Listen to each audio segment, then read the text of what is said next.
Hallo meine Lieben, schön, dass ihr wieder dabei seid bei einer weiteren Folge von Nobisco-Stunde. Und heute bereiten wir ein leckeres Sahnedressing zu. Und wie verwende ich dieses leckere Sahnedressing?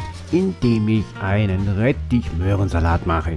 Und diese Möhren und den Rettich, die raspel ich vorher grob und lege sie in Salz ein.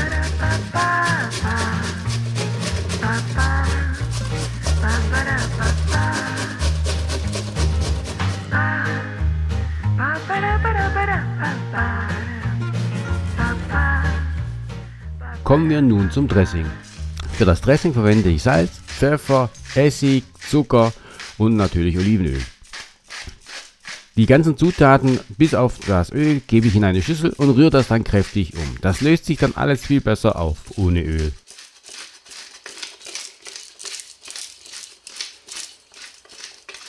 So sollte man generell Dressing zubereiten. Das Ganze verrühren ohne Öl. Erst wenn alles gut verrührt ist und homogen verteilt in dieser Schüssel, gibt man dann zum Schluss Öl hinzu.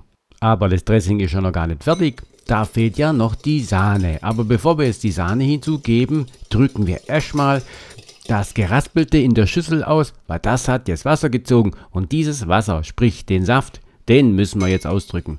Nicht, dass nachher das Sahnedressing stark verwässert wird, das möchte ich unbedingt vermeiden. Aber vorher überprüfe ich noch, ob das Geraspelte schon genügend Wasser gezogen hat. Wenn nicht, gebe ich nochmal ein bisschen Salz hinzu und lasse es für nochmal 10 Minuten stehen.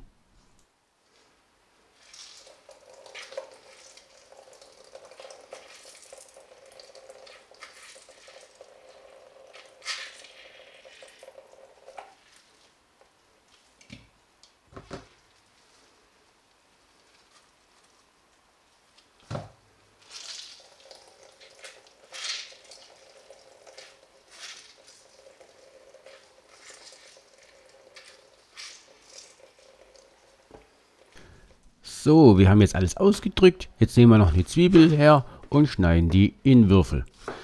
Dann wäre alles vorbereitet und wir können das Dressing fertig machen, indem wir die Sahne hinzugeben. Wir rühren dann kräftig durch und ihr werdet sehen, die Sahne wird fester werden. Aber das ist gut so, das möchten wir so. Und sobald das Dressing gut verrührt ist, geben wir das dann zum Salat hinzu. Natürlich haben wir davor schon die Zwiebeln auch hinzugegeben.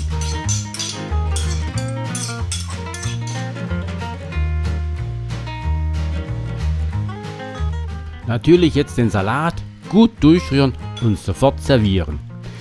Ich esse dabei immer ein bisschen Weißbrot oder ein Laugenweckle dazu.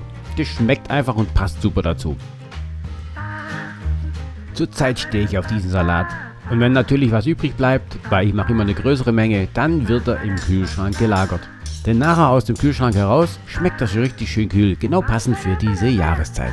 Aber wie ihr seht, wir sind am Ende angekommen. Ich hoffe, es hat euch gefallen und ich würde mich freuen, wenn ihr bei der nächsten Folge wieder mit dabei seid. Ich sage Tschüss, bis zum nächsten Mal.